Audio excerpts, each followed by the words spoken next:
We've received word from the governor. Please make yourselves comfortable. Oh, I forgot something at Nefri's place. I'll go get it real quick.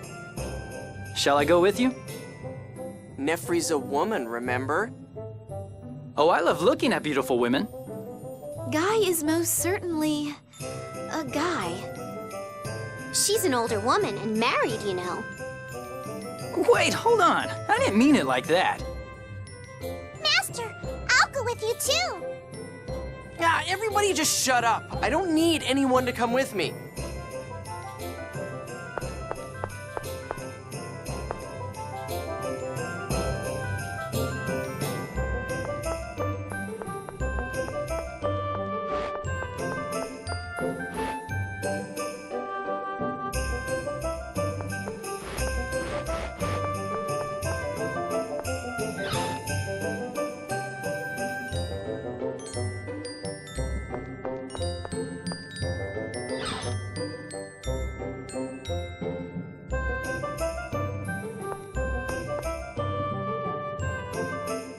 I'm sorry. When I heard you were a replica, I thought I simply must tell you about my brother. What are you talking about? The reason why Jade created Fomicry. Even now, I still remember that day. I was careless and broke my favorite doll. My brother developed the basis for Fomicry and used it to create a copy of my doll, a replica. He was 9 years old. Unbelievable. Normally, you'd simply buy another doll, but my brother created a copy. I felt something abnormal in his way of thinking. Abnormal? You don't have to put it like that.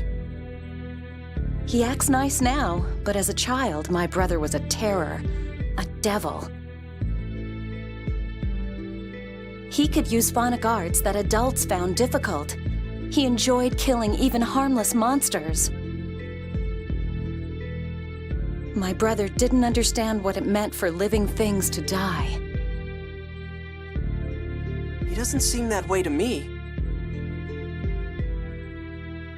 It was Professor Nebulum who changed him. She was a healer, a seventh phonist. Jade can't use the seventh phonon, so he admired her. But a tragedy occurred. He tried to use the seventh phonon and wound up unleashing a phonic art he couldn't control. Jade's phonic art struck down Professor Nebulum and set the building on fire. He killed her? She was still barely alive, just laying there. My brother looked at her and had an idea. There was still time to make a replica. He could save Professor Nebulum.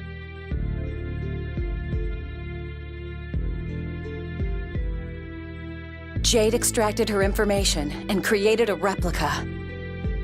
But the replica that was born was nothing more than a monster. What happened to the real Nebulum? She passed away. After that, my brother's talents were recognized, and he was adopted into the famous Curtis military family.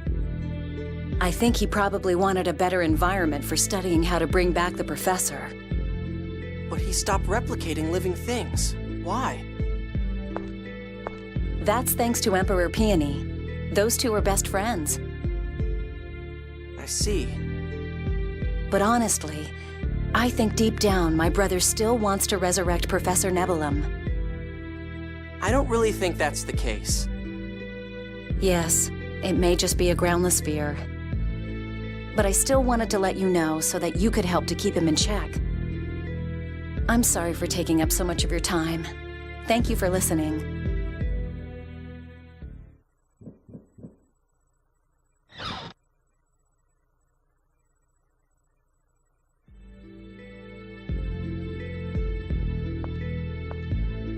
So, I presume Nefri's told you.